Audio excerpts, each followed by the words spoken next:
Well guys, it's been freezing, scraping the windscreen, getting the ice off it.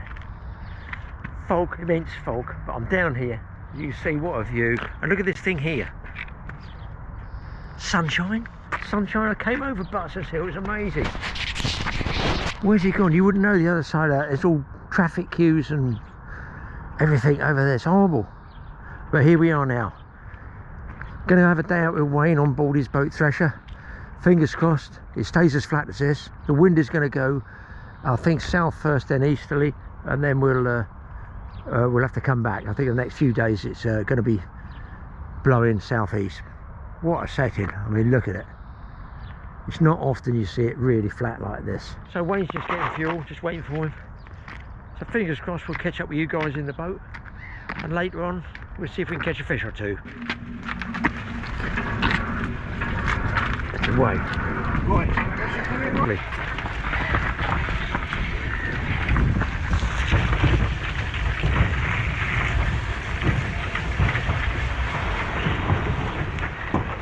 Don't forget, if you launch your own boat, make sure you've got also what Wayne has taken off there called a snatch cable, which is a safety cable of heavy duty wire and carbine snaps, as well as that webbing strap. Because if a boat's shooting down at that speed and comes up short, it can snatch, break, and off goes the boat.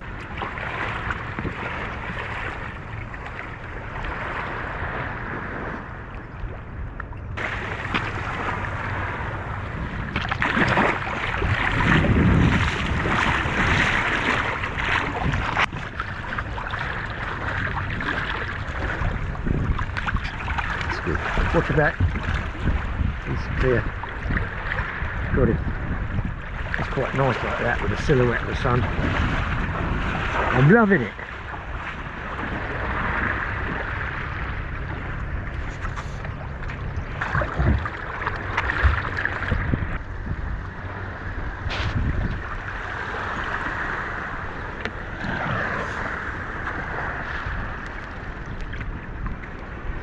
Well, don't get many days like this, guys. There's the trailer going back up.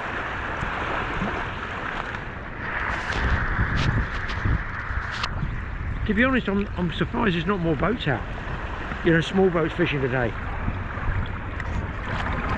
Right, fingers crossed we can get out and show you people a fish or two.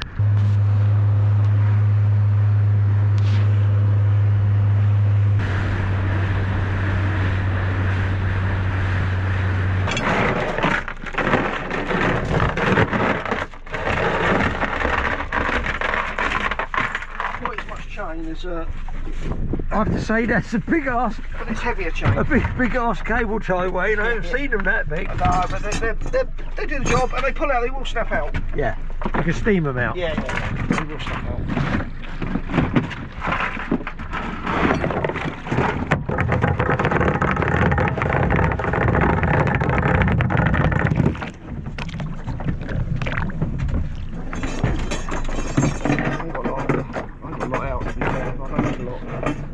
Here.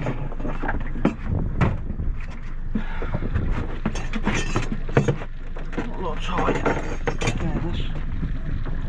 Pull him up.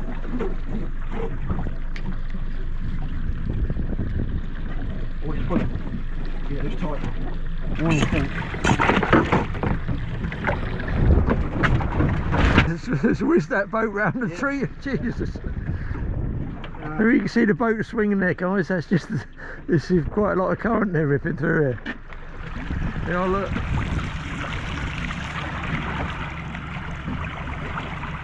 And these are small tides, aren't they, Wayne? These are very small. They are much smaller. This goes to show you, doesn't it? Yeah. Wow, you wouldn't fish this in a big tide then? Well, you imagine you drift big it, legs, imagine, yeah, but it possibly unfishable. Not unfishable, but who wants to use 2.5 pound of lead? Yeah. I mean, quite we're only in 22 foot of water. It's absolutely, it's like a river, look at that. But you wouldn't want to fall in, would you? Definitely. No, you'd be off the needles. You'd be 50 foot away before you realise what happened. Look, I mean, it could be that we stick a pound of lead on and it's not holding. Yeah. I don't fancy it if it's going to do that. Yeah. In fact, you reckon it'd be a pound here, would you? What's the sort of depth? 20 feet? Yeah, 20, 24 feet. Okay. But as you can feel, yeah, it is actually a bit odd here because I didn't think it would be ripping this hard. We were only at the start of the ebb and it's a 3.8 tide, which is very small for the south coast, really small. And I'm not going to lie, I didn't quite think it would be ripping, and as you feel, this is really... Yeah, he's pulling, isn't it? Yeah. Pulling. And in fact, so much so that I don't often do this, I normally give it a go, but I'm going to pull the anchor up and we go out somewhere else because...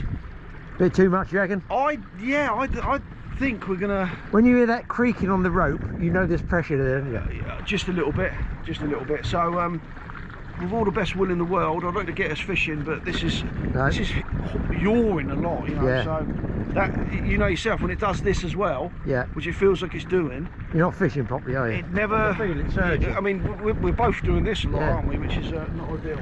No, we'll up. I'll move to another one, yeah. What I might do, I'll start, just stick a weight on.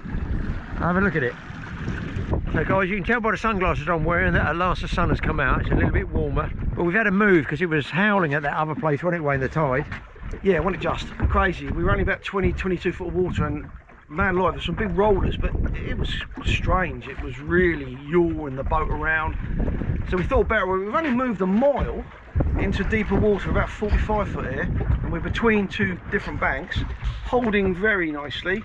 Got the leads on the bottom with, I don't know, what's that, 6 ounces Yeah, I've got on. 10 ounces on one, yeah. Yeah, it's holding bottom, and both my rods have got bites, literally straight away. We've been here 10 minutes. Yeah, 2 bangs on them, yeah. So yeah, straight away bites. Got a bit of a mix of bait, got mackerel, squid, sand eel, and you can see it's just not ripping past the back of the outboard motor there.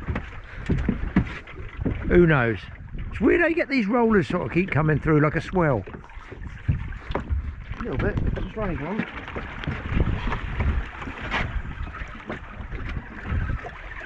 Fish on? Yeah, it's Straight one there. away. Is it going to be a place or a doggy? Doesn't feel like a ray. Might be a dog actually. Come up a bit too easy.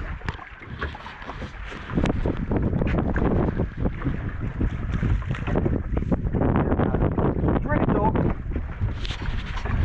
First fish anyway. Yeah, don't want them, but never mind. Can't pass along for a fishing. Just got really heavy. If you're right on this, Oh, I didn't even see a bite. no, you don't sometimes. Probably a doggy. No, it's not a doggy. Is that a bit of weight there, yeah? Yeah, so I just look. I'm not saying there's any skill involved, Wayne. I just picked the rod up and I thought, why is that heavy? Maybe I've got my other weight. I might have my other weight. No, I just got a doggy and my other weight, I think. This boat is absolutely yawing side. Which is probably getting in and out. A doggy on a spoon and the bead. And a lip hook doggy, or there and thereabouts. I thought that was much bigger, I must be honest. I didn't even see the bite. Well, it's been disappointing here, I will say. I came here previous and I couldn't get away from long rays, about 11 in an hour on my own, and it's a similar stage of tide, but they're just not arriving. What we are getting is dogfish, and only dogfish. But the boat, oddly, it's a very strange thing today, because we definitely are sat at anchor. The anchor hasn't dragged, but whatever the conditions are, whether it's the slight wind, the swell, if you look at the plotter there, you'll see how much we've just yawed around at anchor. That all those big squiggles around the boat is the boat moving, but literally from side to side, yawing around. And that's never really good when that happens. I don't think that's to blame as such, but it just shows how much you can just waft around at anchor sometimes. And we're not dragging, we haven't moved as in dragged anchor or anything like that. It's just literally the boat itself swinging to and fro, you know, on the anchor rope.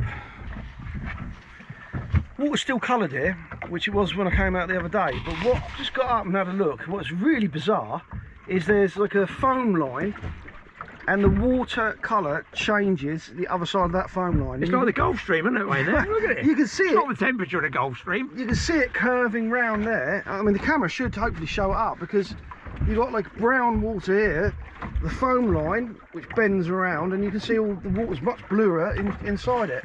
I've never seen that on the south coast like this, Wayne, to be honest. It's a real strange one, that. I can say I don't think I've ever seen it. It's not as distinguished as that. No, because that looks like, we're right on the edge of it, by the way. We're in the chocolate, and yeah, and that's the blue. I spend most of my life in the chocolate, Wayne.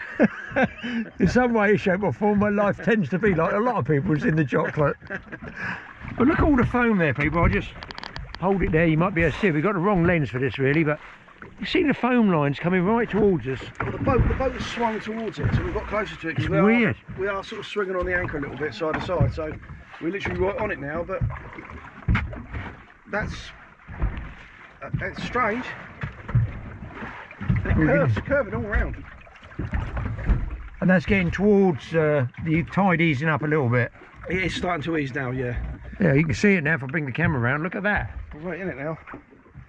And we're not dragging. It looks like the Thames after the waterboard's done a little bit of cleaning out. Well, look, we're on the other side of it almost now. We're in the blue. Well. We've got a 5-minute warning here, Wayne, then maybe have a drift or something. Yeah, I think so. It's not really happening. It's only been dogfish. Who knows why it's been such a change from the last time I was here. I don't know. It's fishing, in it. Don't know everything. Always learning. And this has been an interesting one. Don't know why we haven't picked up rays. Should have done. I'll tell you what, it's dogs galore here, because I've got one on here as well. One on that other one on there. I wouldn't at all be surprised if I've got one on that other rod.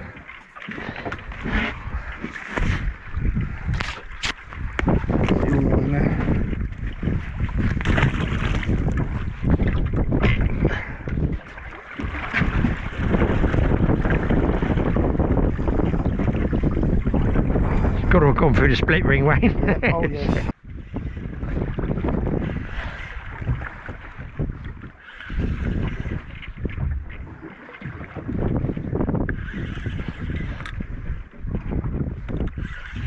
Look at that. I mean, dog on each one. Oh, watch out. Doggies there, yeah.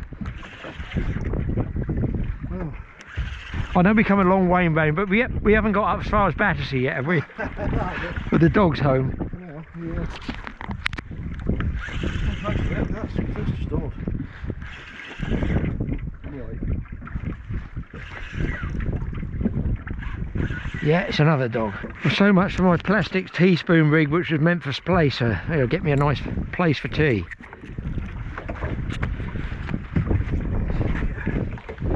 And he's got the sandal there, as you can see.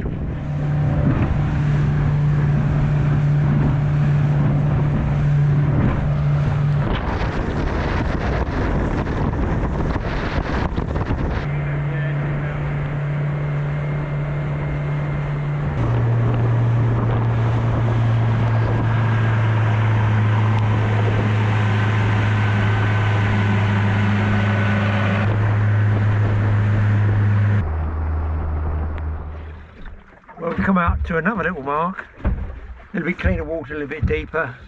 In about 10 minutes, I suppose, and Wayne's got fish on here. Hopefully a better species fish, and larger.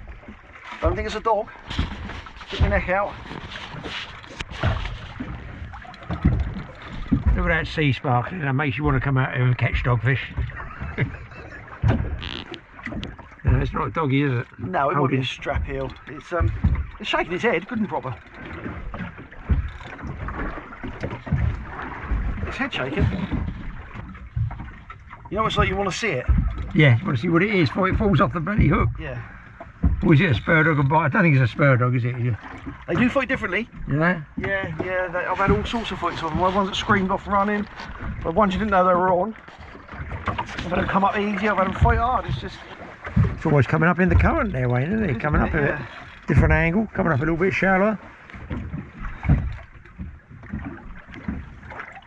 We're looking for some colour. It's shaking its head a lot, whatever it is, which, you know, it might be a strap eel after all this, you know, and it might well be a strap eel.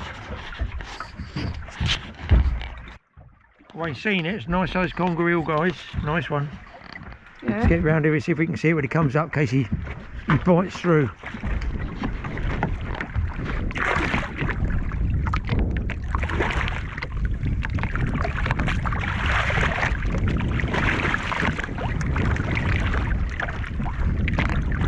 He looks nice too, eh?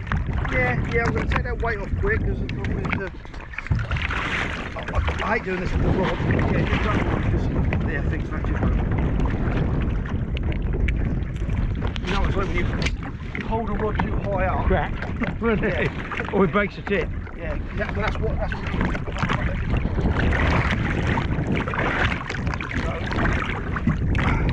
Oh, you look just right, yeah. Nice one. it's fair lumpy.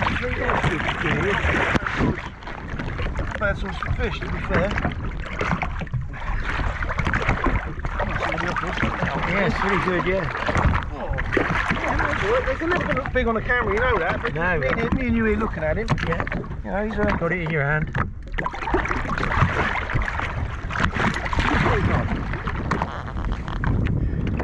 Good show. Yeah. You made a slight mess of the. Not what you call a conger hook, is it, that one? No, it's only like a 2.0. You know, but Did listen, the job. Did the job. it will do. Right, well, what we're using at the moment, I'm just using this. It's quite a fine wire 4.0, but it's strong. I mean, it's bending on T-bar and a 20-pound eel off, but then the actual fight, that's actually no problem. We've had some decent sized fishing on that. As long as you play it right, you're not going to straighten that hook out. As I say, T-bar and it's different. It will bend the hook up a bit. There's a lot more pressure on it. I've got 80-pound line there. It's quite a lot of tide. We're in sort of nearly 100 foot of water.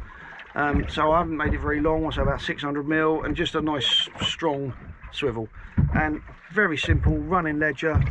In fact, I'll show you that very quickly. And all I've done, I couldn't find any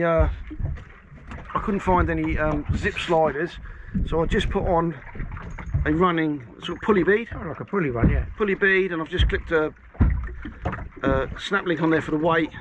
And as most people will know, I've just got a snap link there which I'll attach the trace to. Very simple, and I'll tell you what, it doesn't tangle much, if at all, and it works. And I haven't got any rubbing leader on here. The ground's clean, don't really need it. What bait, Wayne? What are you going to go for? No. Bait, well, anything, because what's down at the moment is going to eat everything that's on that table. So I'll probably use one of these squid. Everyone will know, they've seen me do it before. I just feed it in like that through the tail end. A couple of hooks, again. I just pull that up over the knot, which tends to hold it in place. Pull the head off, hook the head on. Otherwise they could pull that head off and you miss a bite. Is that why you do it? As I often do, yeah, exactly why I do it really. Just keeps the head on. Doesn't give them a free meal really.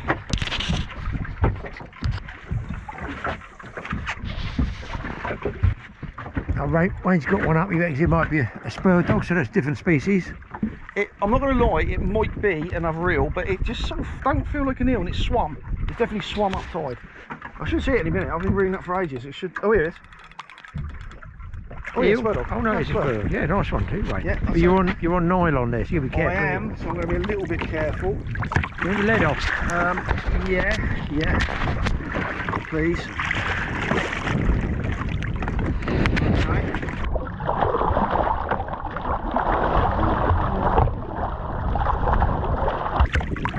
Go 12 I'm going to say double.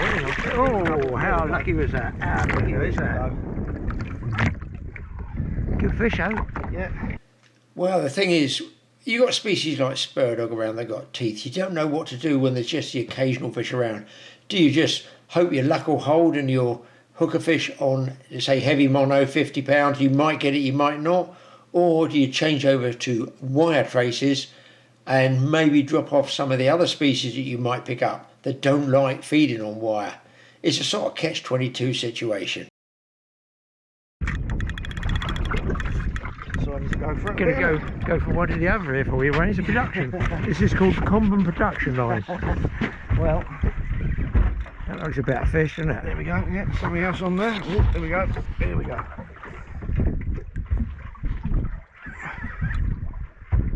Like I say, normally I like a little coming up here specifically fishing for spurs, I'd have a little bit of a biting trace, which you don't have, so Got to live dangerously. a little bit, you know. I mean, I don't want to leave any hooks in fish, so if we lose any fish like this, we'll change tack again and try something else, because I don't have any means on board to No wire. make any traces up, unfortunately. And people say, oh, I've got heavy mono, yeah, use 150 pound mono, they'll bite through it. They're chafe, wouldn't they, with their teeth, I guess? Oh, yeah, they'll bite through it quite easily. It's like tope. Don't get me wrong, you know, if you hook anything in the scissors, you've got a chance of getting it in. Big sharks, if you hook them in the scissors, you've got a chance of getting them in. If it goes down slightly where them teeth are, you know yourself, 200 pound mono, they'll bite through it like a hot knife through butter. I think this might be another spur. It's swimming. Well, they will swim, we know. On occasion, they do swim.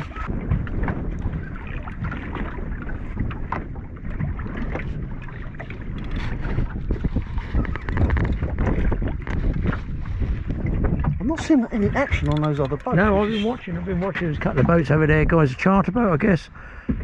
Small boat, like Wayne's here, similar one. What's that, a Warrior or something? It's a Wayne? Warrior, yeah. And there's Well, I think that they're called for. guys back down there, but we haven't seen much going on there. Is an eel, is it? Yeah, it's another eel. Oh, we've got the next. We thought might be a spur. We always want to take a bit of care with the conger eel. What we do is take the lead off there, so if the conger eel thrashes around, you don't get a crack round the head with the lead. It's quite painful, and it does happen. So be careful with that, and just be careful with the jaws of those eels. They are very, very, very powerful. Don't get your finger in there. Let me hand it, look. It's a fair size eel, that one. Fairly chunky eel. I haven't got the glove on, which is really irritating. Never mind, right, we get the T-bar. There's one good thing about conger eels. They're pretty tough critters, and they do go back returned very well.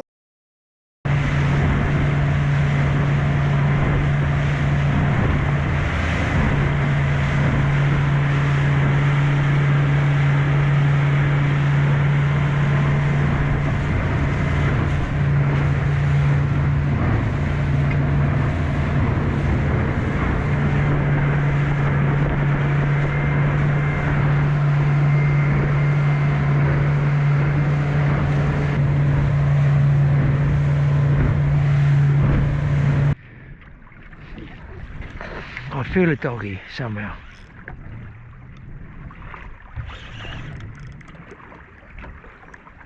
Doggy, I don't know. A bit heavy for doggy. It's probably a doggy in the tide.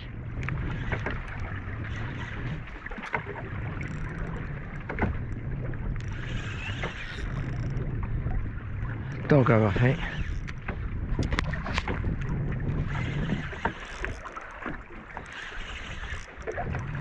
It's a doggo. There was a lot here the other day.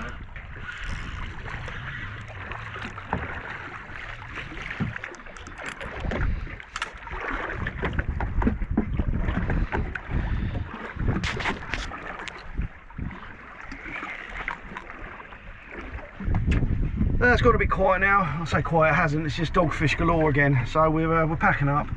But Graeme pointed something out actually. He just sort of said to me, how come some of these are looking a bit sort of rusted? And the answer is that basically the guy who built the fly bridge used A2 stainless. Now I specifically said to him A4. I said, I'm paying for it, pay for A4. He used A2. Well, if you want to see the difference between A2 and A4, you look at this.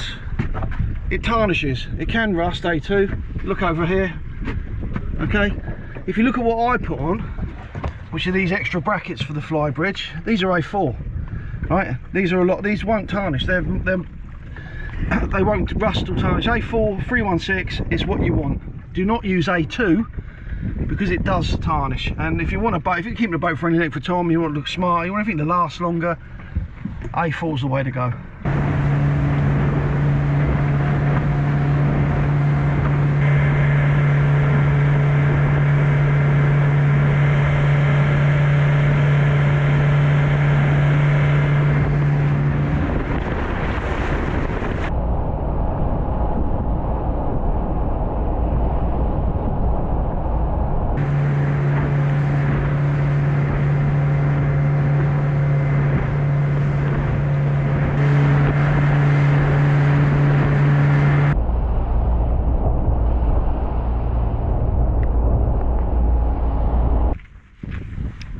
We're back in, just under there, guys. I'm going to go very, very slowly.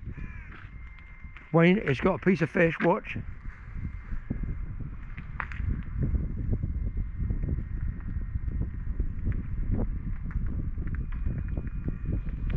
There is a wild fox by the boat.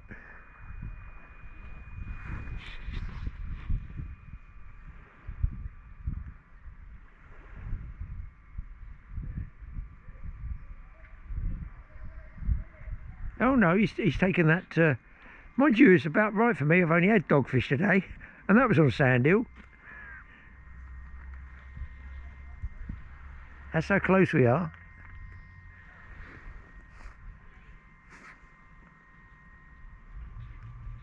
Very nervous, obviously the closer he comes. Here he comes. He is so grateful. He's following Wayne home, I should think.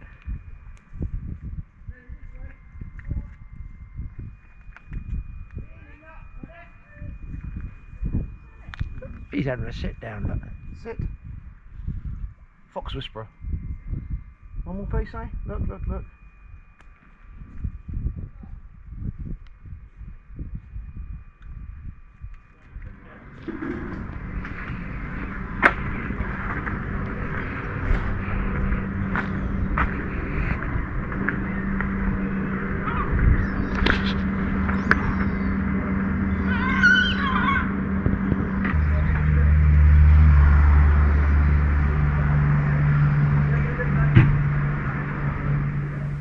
Well, that was a good bit of fishing and finished off seeing that fox. That was pretty cool.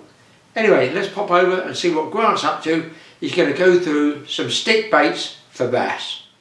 Hi guys, so weather's changing. We're hopefully coming out the other side of winter into spring, and normally to me that's screaming bass in April sort of time. So you've got guys looking at now. So I thought I'd show you some of the lures that are available, or we're going to do hard lures today. So these are the relatively new sandhill pencils. They're a hard lure, as you can hear. Are they wood or metal or plastic? No, or they're what? made of a plastic of some sort. So I should know more about them, to be fair. But they are a plastic. But look at the design and the patterns, and it's good what they get just nowadays, isn't it? Yeah, but it's so easy for them to do. So they come in. I think we've got 3 different sizes available in the gravity sticks. These are 9 centimetres weighing 13 grams, and that's a 12.5 in 19. I think we've got a bigger size as well available, which I'm not. You've certainly got a whack load of bass lures if anybody wants any. Goodness me, plenty out there. Am I right in calling these ones here stick bait lures that go across the surface? Yeah, so they go across the surface. Skipping, yes. Yeah, skipping across the top, fishing shallow water, running close. But you'd be amazed, you think they wouldn't go that far. They fly really well in the... When you cast them, they're great. And so I've used these a little bit. I've played more with these ones, which we'll talk about in a minute. This is the Surf Seekers. But yeah, so 3 different sizes available. You can run them to whatever you want. They also, one thing I didn't mention there, you get a treble cover with these, which I quite like. Yes, yeah. Got also that. in there is a big single hook. Oh, so I if see. you want to change from having, you can either run a single hook on here. That, yeah, if guys can zoom in on that, if you can see that there, it's like a belly eye there, isn't it? Yeah, so this is another point of hooking. Or what you'll find generally is people take off the treble and replace it with a single and just fish a single hook. Would you fish 2 on there with that? You could do. I think personally, for me, I'd fish 1 on it. I don't think you need 2, but I think the options are there for either running your hook closer, because some fish do like to hit more the head height. Yeah. But I think if they're going to hit that, you're going to hook it. Well, 5-pound bass is swallowing that. They eat a whole backboard, don't they? Yeah, like a bucket. Yeah, it's like a bucket. It's going in there. So these are my other favourites that I've fished with quite a bit. I've used them last year and the year before more. These are called Savage Gear Surf Seeker ISPs. So ISP is just a smaller range. Mackerel would hit that, I would imagine. 100%. Mackerel, bass, anything predatory in the sea generally will chase anything. So my biggest theory for me catching bass, if you know what they're feeding on, say their sprats about, I generally find if I match the size, not so much even the colour, the size of the bait seems to be the key thing of getting a bite.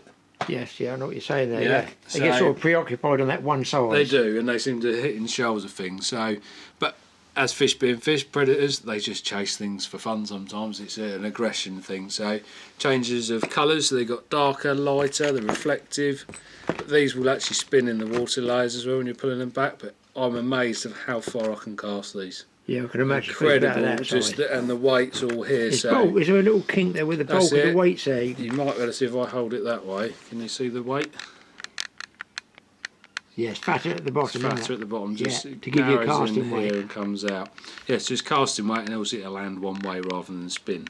And that would be fishing below the surface. You know, below the surface, fishing a bit here, but from the shore again.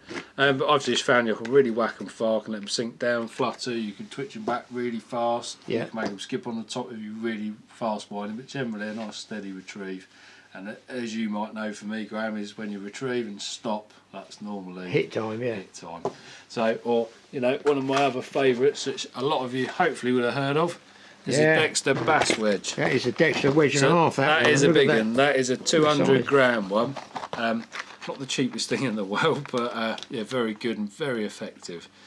That's another version of a Dexter wedge by somebody else. Yeah. And they just call it a bass wedge. And basically just reflective type. That'd be about the size I've used before, like Ascension Island for the blackjacks and stuff like that. And small groupers that size. This thing, my God.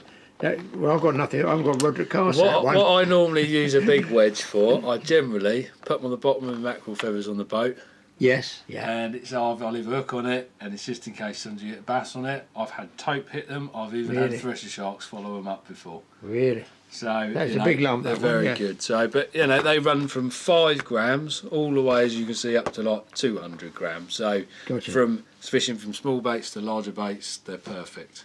Then I've just picked out a couple of ones. So these ones are topwater lures. So they're for service fishing, which I find incredibly exciting when the bass are out and having it. They really do hit them hard and they're good fun. Right, so this one here is called a Savage Gear Panic Prey, but some of you might know that pattern as a Pachenko. They have changed the names now. I believe they might not even sell these anymore because they're a bit too close for comfort, should we say, on design. Yeah. These are great. I love the action. And you cast them, again, they're tapered at the top and go fatter down the bottom, which is casting, so it all heads that way. And when you're just retrieving, they really skip left to right, coming in, and I find really, they just really flit around really nice. We've got another one here. I can't remember what they call this one. This is called a minnow pop walker. And how you fish these are little jerks of the retrieve, like slapping the rod, and you find they walk in the water like this, jumping. Oh, I know, yeah, side to side. Side to side. So that's another nice one. That's another pop walker of a bigger size to make more commotion when it's coming in. Yeah. See a sort of scoop face on the front there. Scoop face, that's it. You might be able to see in the packet there. Yeah, just I'll take one out of the packet and have a look. Probably the easiest. Anything that's got that scoop or vein that's steep at the front is going to push it up. Push it upwards. Towards the surface. But the colours you can see even better now. Now they're out of the box with a bit of silver flash in there. Oh, there you can see the scoop face front. Yeah. That's not a full-on popper though, would it be? No. So it's a pop walker minnow. So it will sink here and then come up and do this, and it goes left to right coming back. That's a similar one as well. It's a surf walker, so you can whack it out in the surf, and as you come back through the surf, it does sort of lift up. Yes, yeah. Also, another one we were mucking around on the boat was a needle one, which was a needle tracker. Which again, it's top water lure, brilliant looking little lure. Reminds me of like a little garfish, I suppose. Oh yeah, I see the front of it. Yeah, it does look like that. And that really does sit up in the water. And when you jerk it, it's just flitting side to side. So we were out in the boat a couple of years ago, I think, when we were trying these out originally. And there was shoals and shoals of bass, and it was just mad. They were hitting it every time we cast it out. So I've got a feed of pikes going to hit that one too. That'd be my size for going down a river piking, I should think. I think so as well. I think anything like this is... and that's the other point as well. All of this, you could use it for pike fishing, bass fishing, same with your predator pike lures. And yes, predator fishing. So small ones for perch. You got a chance from you. Swap it all over, use something different. Try the most random thing you think would never work, because that's normally the ultimate one that catches you a fish.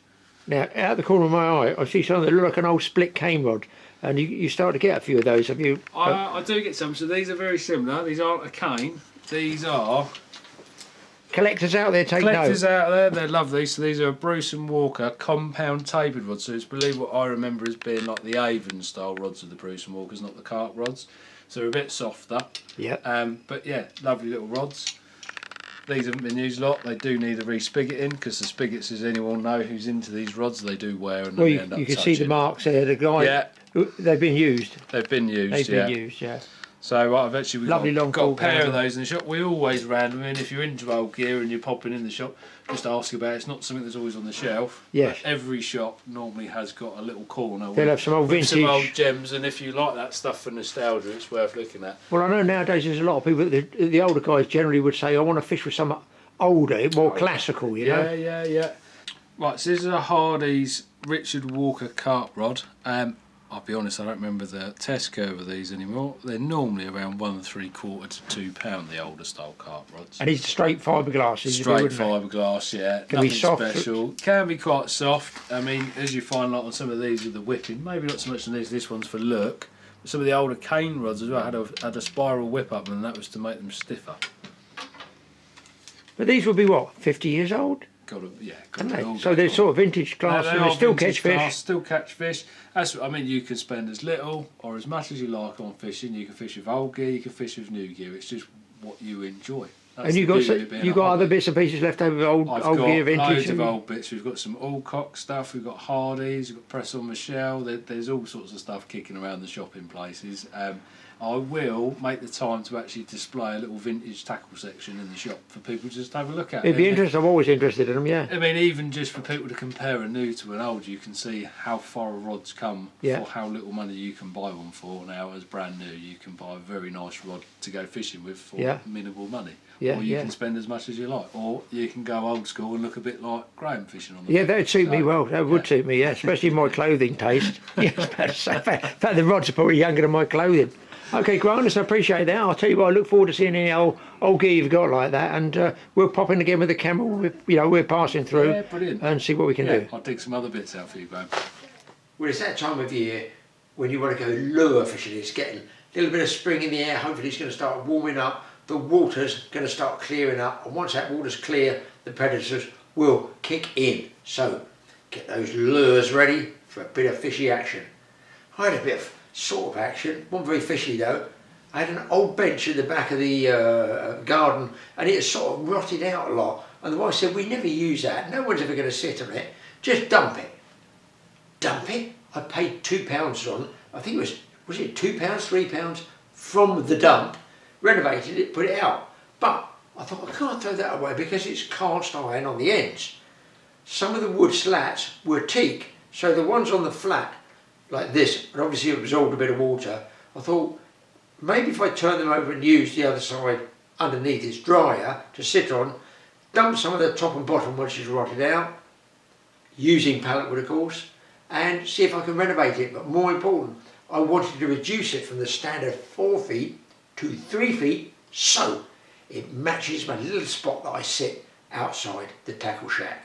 Let's get in the Tony Awesome workshop and I'll show you what I did. So it was going from green, and I give it a coat of brown paint, which I thought would be more in keeping with sort of bushcraft colour. In fact, I've missed a bit on the end there. So I got it all stripped down, as you can see there. I've got a good coat of brown paint on it. That'll seal those cast iron end pieces up. But I've measured it like this because it was 4 feet originally. So 4 feet was fine, but it was busted, and I can't get it in the gap I want. So I've made it a foot narrower. So really basically I've stripped off all the old broken slats. The good ones were teak. They were teak, which is a hardwood, and some of those when I cut the ends off here, where they were bolted through, it rotted out by the bolts. It did actually seem like they're pretty good wood. I used a variety of bits of pallet wood and nuts and bolts. I didn't want to spend a penny on it, anything. You know what I'm like, it's all leftover stuff. I think it came off an old chest of drawers, these, I call them star bolts. I don't know what they are, they're quite annoying when you have different fittings with everything, you know, different screwdrivers, stars, the old Phillips ones, cross cuts and that. But I soldiered on, trying to mix up nuts with bolts as they were, and cut them all to size. The thin bits I put at the top, because that seems to be what was required before, and the fatter bits, which were wider to sit on to spread the weight, which was the teak bits, I've turned upside down, sanded them down, and I use those on the back support and the base support. But of course, you've got to fire a hole through first. So it's all pretty basic guesstimate stuff. Could have turned it upside down and drilled through the hole there, and I might have missed a piece of wood, but yeah, you can sort of see what you're doing there. You got the idea of it. I just want it big enough to take that bolt, then put the nut on underneath. So it must have taken me, joking, about an hour and a half to find all the different nuts and bolts of the right size and then cut the bolt down. And of course, if you cut the bolt down, you've got to make sure there's no burrs on the end, otherwise you won't be able to get the nut back on again. So it's very important to file a little taper on the end of the bolt of any rough bits left over from the cut. So I'm just whizzing through here with a regular wood bit, same diameter as the bolt, or a tad, half a millimetre wider. And I seem to have loads of those sort of screw head bolts there. But listen, they all do a job, don't they? It's just to hold this chair together. I just hate throwing things away. In the middle of two metal support struts, which will stop the two end plates, the cast iron end plates, slipping away or bending outwards. I'm making a whole initial pilot hole with, now I always get mixed up, is this a gimlet or a bradawl? You guys tell us, a gimlet or a bradawl for making the hole. And just a shallow screw that doesn't come through the other side and spike the wife when she's sitting on this. So you've got to get the right size screw, not too big. I've got like a PK self-tapping screws there. Just to go in, I've got some dabbing to do on the over the green to cover it all up again. Pinch it up as tight as I can, but not so tight you strip the wood, bearing in mind this is the original old slats that are cut back with a few new ones of pallet wood. This is a centre band which is going to support the main. If you sat in the middle of the bench, let's say, it's going to spring, isn't it? The wood is going to spring and bend. So this strap, support strap, is there to take out any flex in the centre of the wood. Lots of holes to make, lots of screws, but by golly, it certainly tightens up when you do it all. And as you can see, I'm struggling to find the right size screws because I'm not buying anything at all. They're just screws I've salvaged from other things I've dumped and thrown away. I'm not going to go and buy a box of 500 screws just to, do this one job. I'm going to have enough in my stash, as it were, to find a few that will fit. The general idea is to rejuvenate this and get a second lease of life out of it. I've already stained it down once, but as you can see, I've got a bolt. Well, I'm using the adjustable spanner because I've got hexagonal nuts. I've got square nuts. I've got round nuts. No, what do you mean, Graeme, round nuts? No, trust me, I have got round nuts. It's a children's program or not? But just different, shape of nuts. I use an adjustable spanner rather than just a ring spanner, which I've got to keep changing all the time. So I find for what I'm doing, the adjustable spanner does the job. And there you go, look. I don't think that does too bad, does it? Doesn't look too bad. And I've got to touch it up because you can see I've got the repair pallet wood. Obviously, it's pallet wood. And I'm going to put a bit of stain, a bit more wood stain over that just to bring it all down. Just aesthetic, that's all it is. It's not going to preserve it anymore. And then lumber it all the way down on the wheelbarrow. It's still pretty heavy because you've got cast iron ends to it. Get it down to the world famous tackle shack. And just hope and pray that Graeme's measured everything. Get rid of the coffee table there, Graeme, which weighs a ton. Shouldn't be lifting it that heavy. Great big concrete field. Flower pots, drag them over, relocate the other side, paint eventually. Now, the moment of truth. Oh yeah, by the way, I did stain it, didn't I? That's right, I've picked it up and some of the parts of the stain aren't yet dry. So this is where I wanted it to go. I wasn't sure whether it would go flat against the wall or whether I could actually get it at an angle, but I measured it perfectly. Look at this, 3 feet. Oh my God. Now, there are stupid people around and they might not measure the door opening, but Graeme's not stupid, is he? He's measured the door opening. Wait, how stupid is he now? He's painted it? No, don't sit. Oh, you stupid old man. He just stained it. You saw him stain it. He sat on it, and now he's got slats over the back of his. Oh my God. Oh, go. Why not do it on both sides, Graeme? Exactly.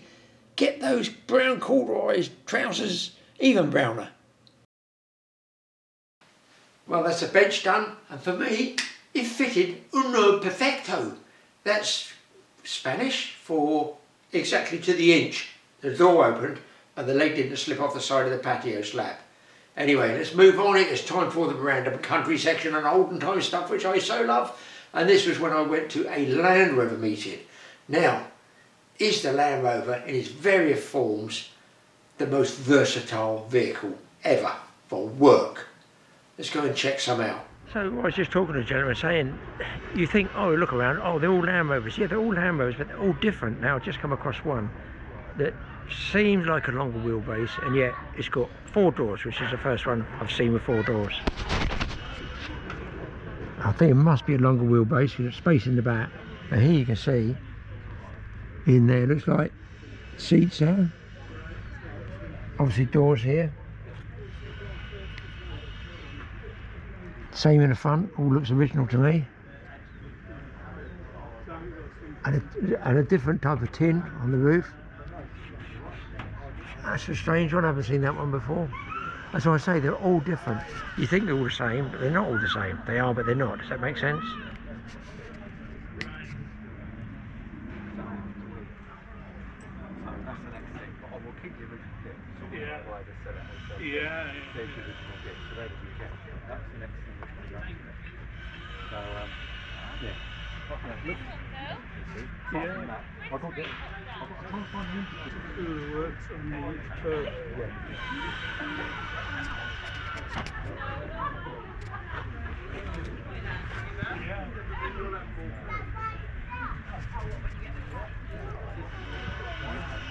He's got the same roof system there, bolted on instead of the canvas roof.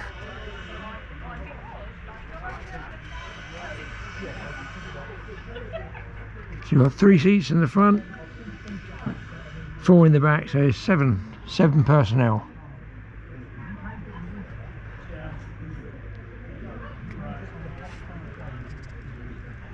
Foot plate at the back, you see what I mean? I haven't seen that before. See, so you've got a foot plate there to step in the back for the personnel, I guess.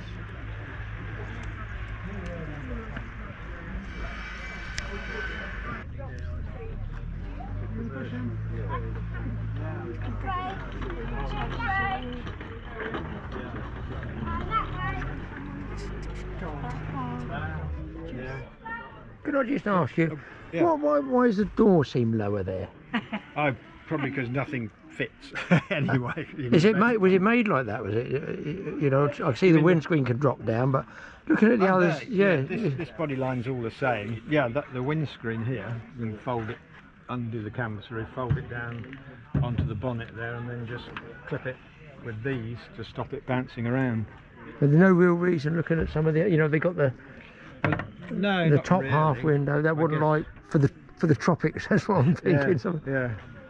No, this was an optional extra which they fitted to all the military contract vehicles, which is an opening vent here to let in a bit of fresh air. Yes, yeah. But of course it's a bit dangerous. Both my wife and I have been stung by bees. Oh no, really? Yeah. Didn't think of that. Yeah.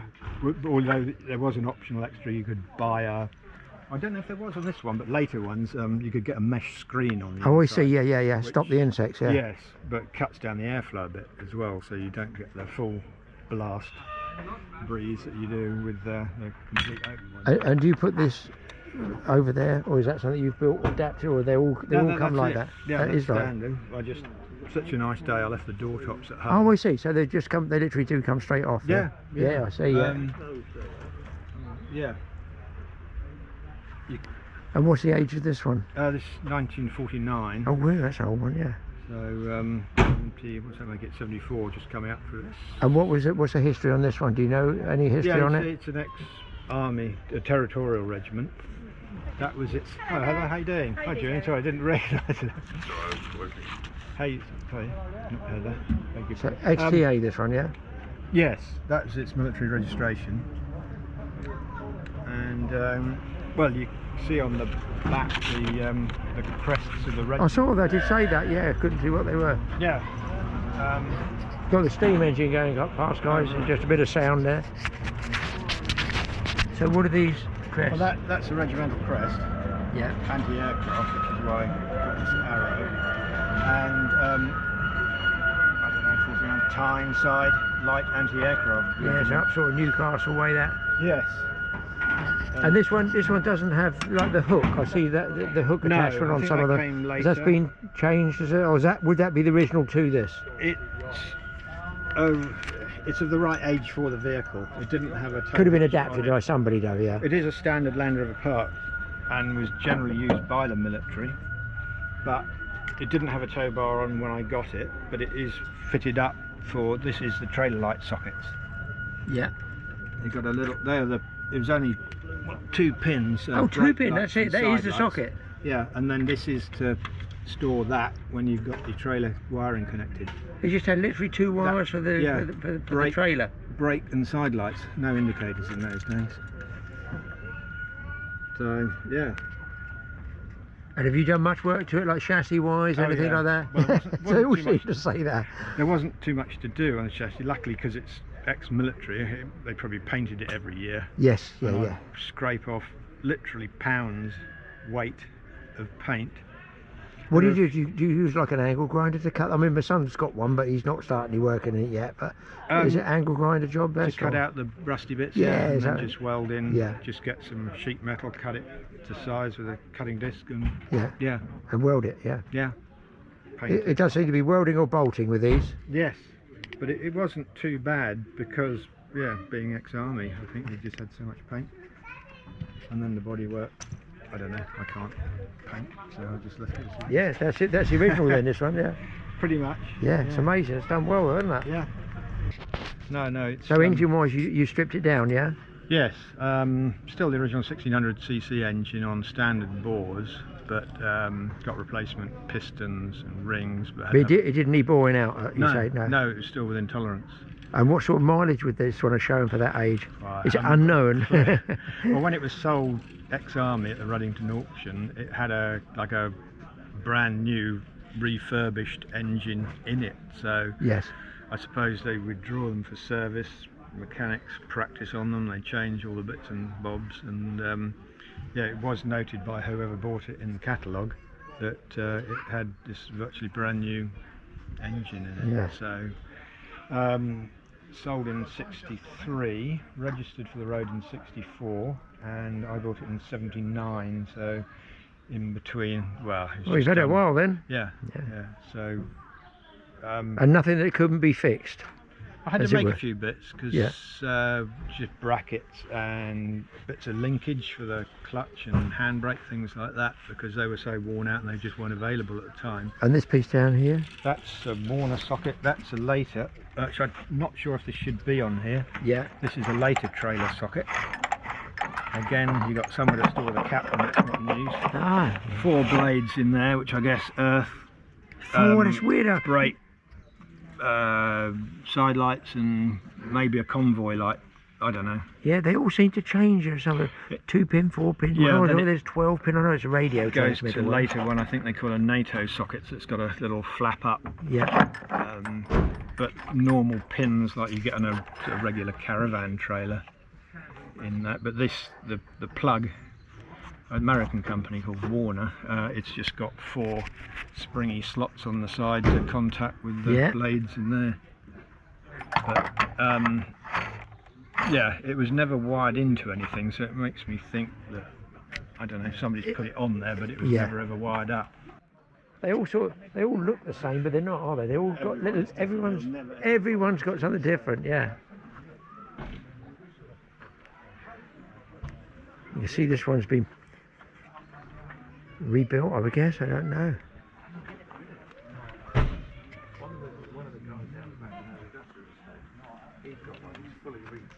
What would you like to know?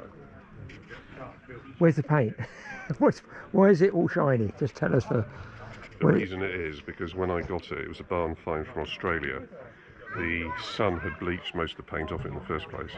So you can actually have a look and you can still see where the paint is, but most of it had actually come off the vehicle in the first place. So that's the original. You haven't had to rebuild any of that. That's the original metal, as it were. That's the original metal. So, yeah. It's just because it had been so bleached in Australia that there wasn't very much paint left on it, and what was left on it this side somebody had rattled cans silver anyway. And what was it used for? A farm truck type of thing, or seeing the open pickup? Or This one was a water bowser. This one's a slightly... water bowser, a carrier, I'm calling that. Would it be, or what? It had a tank on the back of it. Now, have a look in here. Just hold that there. You can even. Even at work, on the flight, we had that occasion like Helen and Tilly. Oh, okay. And no one could get our names right. None of us put anybody straight. So You can still see all the tally marks of where they were filling up. Oh, I see, yeah. So they used the back and the sides of this vehicle for tally marks of where they'd actually sent the water to. Oh. But this one had just had a tank on the back of it with a PTO and a water pump on the back of it. So when I rebuilt this one, the bit that was most worn was actually the first gear in the gearbox. Because you selected first gear, left it in neutral, and it was pumping from the back. Oh. Would you, bearing in mind quite a lot of weight in that, if they're carrying water, would they have had to have beefed up suspension, extra leaf springs or anything on this one? Or? No, this is bushcraft. Yeah. So they just did what worked. Yes, if it worked. If it's not broke, don't mend it, that type of situation. Absolutely. It's certainly different, isn't it? Yeah, seeing all that stripped off like that, yeah. And then, what's the age on this? And this is 1956, that's 1956, amazing, isn't it? All the, how it's still good, you know? So this is the first year of the 88 109, and the one that's behind you is my other one, which is the last year of the 86 107. So you've got like a pair, yeah. So yeah. And engine-wise, have you had to do much work on engines or changes or anything, or? This engine I've done the top of this engine, but really at some point I'm going to have to give it a complete rebuild. When you say the top, just tell the guys what you mean. You're like skimming off the top, a head or something? It's had new valves in it. Yeah. The head skimmed and pressure tested. Yeah. The one behind you, I've rebuilt the whole engine. Oh really, literally? Crankshaft, all that, right? The whole lot, yeah. Wow. That's a labour of love, that, I can imagine. But satisfying as well. Yes, I can imagine, yeah. That's good, appreciate it. Thank you very much for that, yeah. I say there's any other gentlemen just walking around, you think, oh, they're all Land Rovers. They've all got something different, or they've done something different, you know, they're so versatile, or this has been adapted, that's been adapted, and that's why it's quite interesting. Thank you for that, I appreciate it.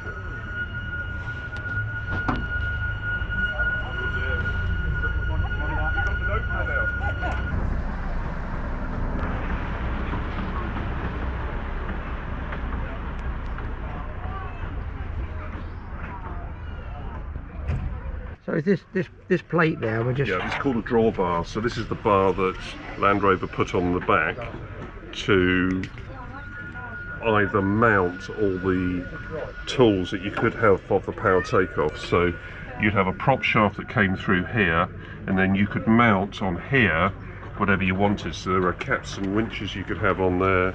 There's a circular saw as one of them. Really? I've seen shears, and then you could also tow off this. So you can see that next doors is the same. Yes, yeah. It's got another one, but it was solely as an agricultural agricultural usage, yes, isn't it? It's a machine for work, yeah. Yes.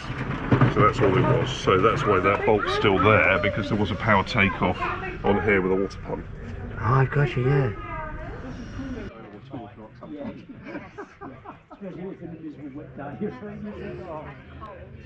Yeah, we've got some wet days up here. We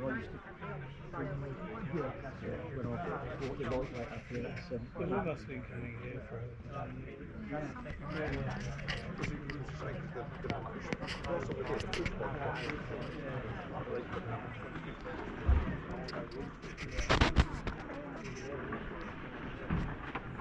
It's like running repairs.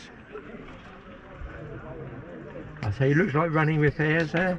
Well, we took it apart and we can't remember how to put it back. It's a bit like James Bond, isn't it? Which wire do you cut first? Well, we altered it and put bits and pieces on to bring it so it made it a bit better usable, and had to do some work on it the other week and took it apart, and I can't I've been away and I can't remember. Not my fault, but I can't remember, and no one else can remember. Well, you've got enough Landrover people here, somebody must know. No, you can't do that when someone's altered it. That's the trouble. Yeah, they It's say, all what right have you done? Standard, but Yeah, standard, I've got you, yeah. no, I just can't. I had to rewire the steering, the lot wiring up the steering column. I'm looking at that, is that the steering rack thing there? That's the. Why is it different to the others? Well, they altered them slightly. Oh, they did alter them, is that what it is? Yeah, Because that one's at an angle, isn't it, that one, this one here. Yeah, it all depends what you've got. And what's the year, what's the vintage on this one, what's the history? That one, 50, 51, that is. Oh, 51, I know how old that is, eh? 72 this year if it's November, same as me.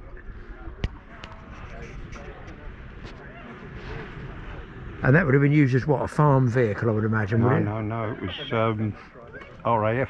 Oh, really? Originally, yeah. Ministry. But I don't know what happened after that. I don't think my brother even knows. That'd be the RAF colour then, would it, I suppose? Well, it was this year, well, as near the original colour as we can get it.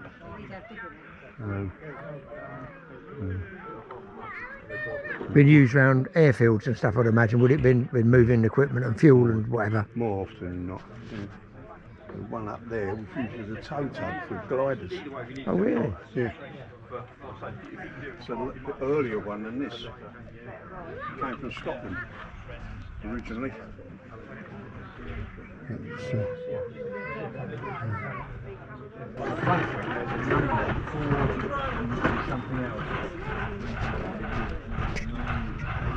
This one's a different one again. This one's got all folded down.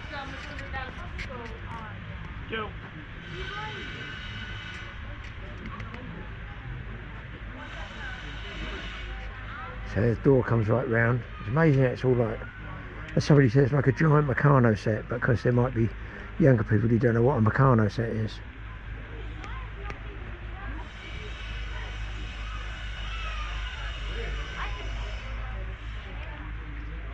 Ideal for the tropics.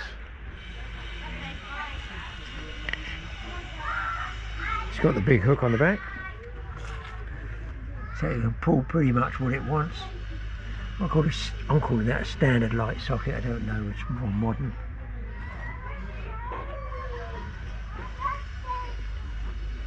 So I'm guessing on average they could all take 2 soldiers, 4 driver, 6 soldiers and an operator.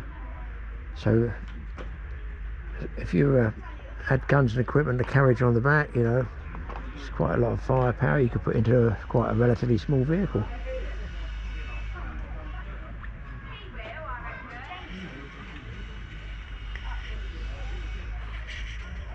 This one's got some nice canvas. This is what Mike's need, a lovely nice canvas, a lovely finish on the paint there, paintwork.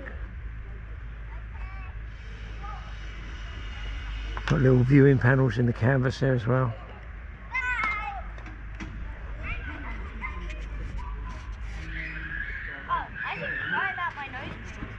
Oh good, don't let Mike see this one. Hard top and fittings. It says this one was dispatched in September 1949. Restored. Do you read about them being different? Look at the winch system on this one. Look. I suppose that was a roller bar. Obviously the rope or chain. I suppose it's rope. Somebody told me where they used it. In and out gear and the winch here, a bit like a boat winch on a big boat. But goodness me, that'd have some power to it. And then this is all attached to the main chassis. So you'd have to drag the whole thing to make it slip. Sorry, we've got loads of kids next to the playground, so might be a bit noisy.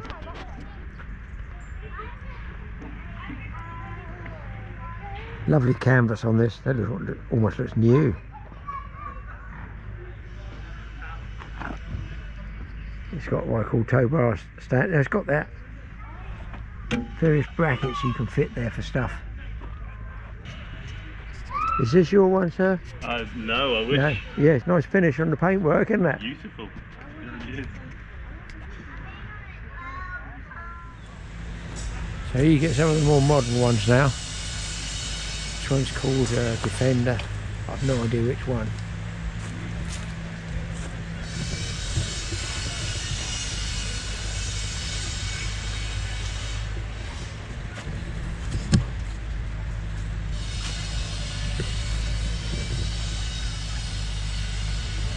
There's a nice paint job on this one. At least you won't lose it in a car park.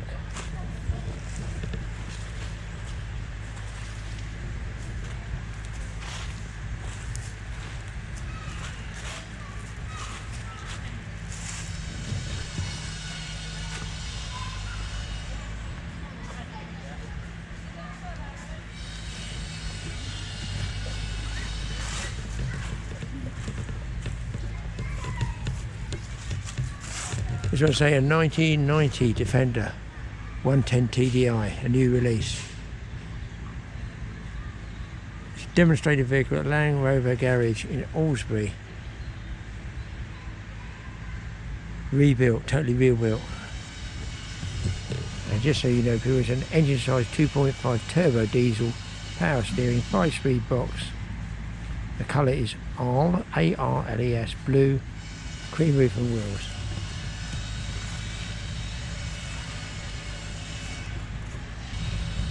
So this one looks quite a bit different. Much bigger than the other ones, but look at it, it's called, at the top I can go, got direct 4x4 Expedition, massive roof rack. I'm guessing this is an awning that comes out there. Got the ladder up the back, a mega roof rack there, ton of space, much bigger. Now you see the roof rack if I go up higher.